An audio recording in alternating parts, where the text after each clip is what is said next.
Ohm's law.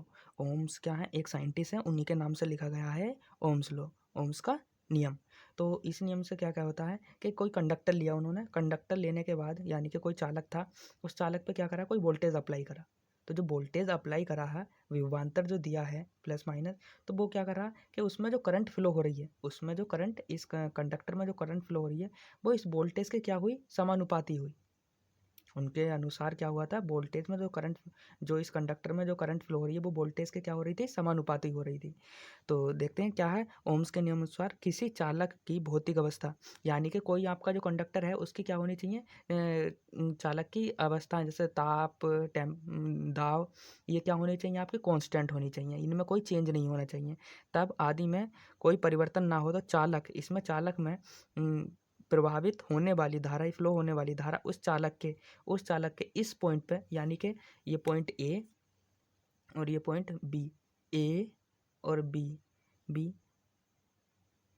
के सिरों के मध्य विभवांतर के समानुपाती होती है। यानी कि जो विभवांतर है, विभवांतर कितना, पोटेंशियल डिफरेंस कितना, बी, ए बी कितना हुआ, B A B, V A B, तो डायरेक्टली प्रोपोर्शनल टू किसके है, आई के। ठीक है, ये किसका नियम है, ओम्स का नियम।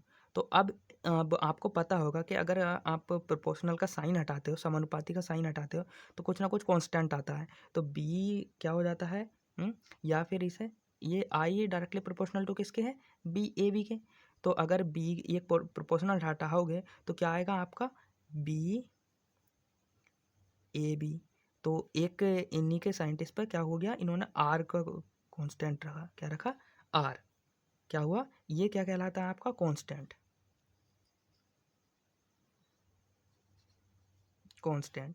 तो आर बराबर क्या हो गया आपका, V A B upon I, या विभवांतर, potential difference, voltage, voltage upon current. क्या हो गया, वोल्टेज अपॉन करंट। तो इसकी यूनिट क्या होती है, volt, volt upon ampere, volt upon ampere. या फिर इसी साइंटिस्ट, जो ये साइंटिस्ट हैं ओम्स, इसी के नाम, इन्हीं के नाम पे क्या पड़ गई थी, इसके इसकी यूनिटी पे पड़ गई थी। इसकी यूनिटी और क्या होती है, ओम। और इसका सिंबल भी क्या होता है, कुछ इस तरीके से। इसका सिंबल क्या होता है, अगर कहीं भी रेजिस्टेंस है तो रेजिस्टेंस को ओम या वोल्ट एम्पियर, या फिर ये साइन पूछ लिया जाए कि ओम्स की यूनिट, रेजिस्टेंस की यूनिट क्या होती है, ओम्स। ठीक है, तो रेजिस्टेंस का काम क्या हुआ, रेजिस्टेंस का काम क्या हुआ, अब यहाँ से देखो, यहाँ से ये रेजिस्टेंस है और ये करंट है। अगर इसमें अगर करंट की वैल्यू को इंक्रीज करा जाए, क्या किया जाए, इंक्रीज किया जाए, तो रेजिस्टेंस क्या होगा, कम होगा। रेजिस्टेंस क्या होगा, कम होगा। अगर इसे करंट को कम करा जाए तो रेजिस्टेंस क्या होगा, बढ़ेगा। क्या होगा, बढ़ेगा। ठीक है,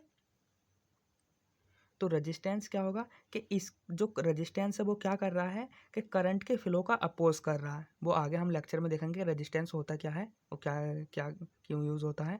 तो बस इतना समझिए कि यहाँ क्या आया, एक कांस्टेंट आया।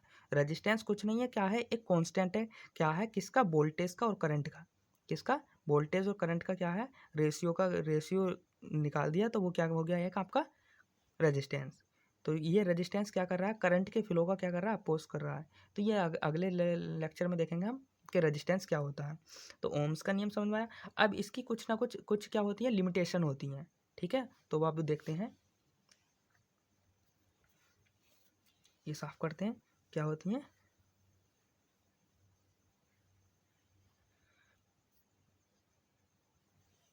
अगली हेडिंग, लिमिटेशन ऑफ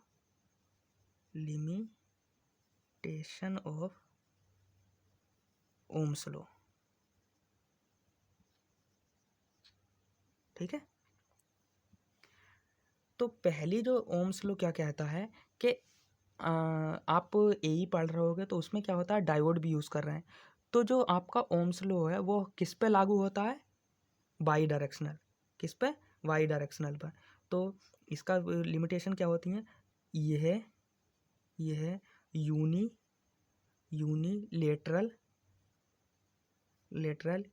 या यूनिलेटरल नेटवर्क नेटवर्क पर लागू नहीं होता है, नहीं होता है।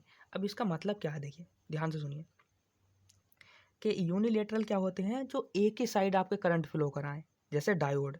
अब डायोड क्या होगा कि एक ही डायरेक्शन करंट फ्लो कराएं, तो मेरे पास क्या है, एक डायोड है, क्या है, एक डायोड है, तो इसकी एक रिवर्स बायस और फॉरवर्ड बायस होती है ना। तो अगर इस तरीके से जोड़ दिया जाए, पी को किसके साथ, पॉजिटिव के साथ, और एन को किसके साथ, निगेटिव के साथ, तो ये फॉरवर्ड बायस होती है। कैसी, फॉरवर्ड बायस, ठीक है।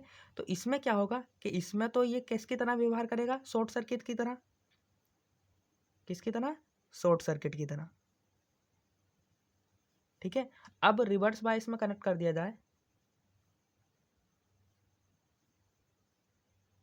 रिवर्स बायस में कैसा, रिवर्स बायस में तो ये एन और पी पी, तो ये पॉजिटिव और निगेटिव, तब ये कैसा व्यवहार करेगा आपका, ओपन सर्किट। ये क्या होगा आपका, क्लोज सर्किट, और यह कैसा हो गया आपका, ओपन सर्किट। तब क्या होगा कि ओम्स का नियम क्या कहता है कि आपको, आप किसी भी मटेरियल में आपकी पोलैरिटी चेंज करिए या कुछ भी करिए, उस पर कोई इफेक्ट पड़ने वाला नहीं है। तो इसलिए ये किस पर लागू होता है आपका, किस पर लागू होता है आपका, आपकी बाई डायरेक्शनल पर। यूनि डायरेक्शनल पर क्या होता है, ये लागू नहीं होता है। दूसरा पॉइंट इतना समझ में आया, ठीक है। दूसरा पॉइंट क्या होता है, दूसरा क्या होता है, दूसरा देखिए, इसे साफ करते हैं, है ना। तो दूसरा पॉइंट देखते हैं, दूसरा पॉइंट क्या होता है, ये है नॉन लीनियर नेटवर्क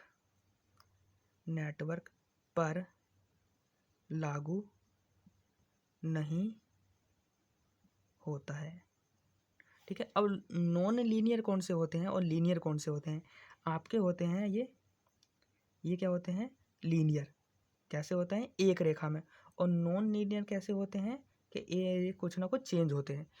तो क्या होता है, ये हमेशा किस पर लागू होता है, लीनियर नेटवर्क पर, तो नॉन लीनियर पर लागू नहीं होता।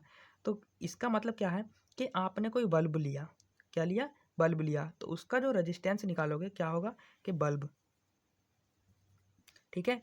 तो यहाँ बल्ब क्या है, उसका जो फिलामेंट है, तंतु है जो, वो तंतु क्या हो रहा है, तंतु क्या हो रहा है, गर्म हो रहा है, ठीक है। और जब गर्म हो रहा है तो उसमें जो हीट इफेक्ट है वो आ रहा है गर्म होने के बाद।